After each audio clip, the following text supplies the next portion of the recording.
Hello world. The reason I'm doing this live video, it's a quick one. I've just finished my workout. The reason for doing this is because I've seen on one of my friends' posts him asking for a bit of advice on weight loss, and in true Facebook style, everybody who doesn't know anything about weight loss has decided to chip in. So we've got the usual suspects. So green tea, that's up there. Keto, that's up there. Heroin was mentioned, which is I don't think that's a good advice, and then loads of various bodybuilding fat loss drugs.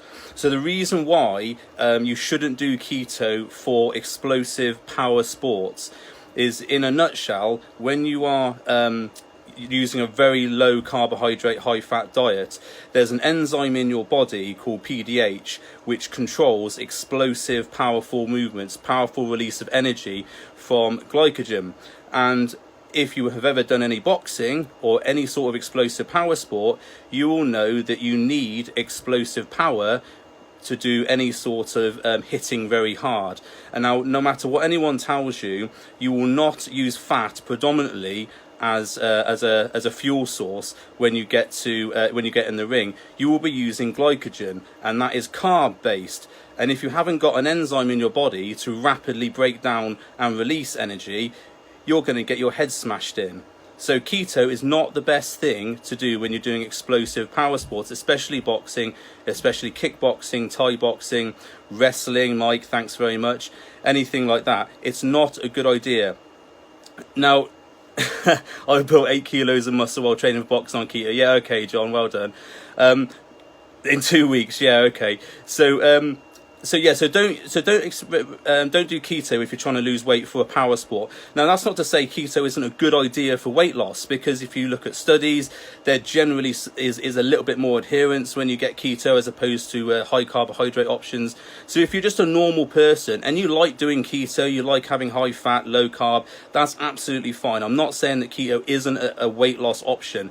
But if you're in a performance sport where you need to rapidly release energy to kick someone in the head, smash the head in, wrestle them on the ground, Mike, all those sorts of things, or if you're a bodybuilder and you're looking to do explosive lifting in the gym, if you're doing keto, you're literally hamstringing yourself, so you can't do those sorts of exercise, you can't do that sort of energy release.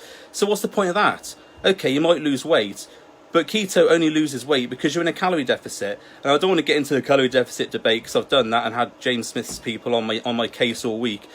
But if you can create a calorie deficit with keto, you can create a calorie deficit with high carbohydrate diets. There's no magic to that. And people say, oh, but keto. Yeah, all you're doing is creating a calorie deficit. If you eat too many calories on keto, as in you eat too much fat, you're still going to get fat. You're not going to lose weight. There's not some magic fat fairy that goes, oh, you're doing keto, so actually I'll just magic away your fat because you're doing keto, bro.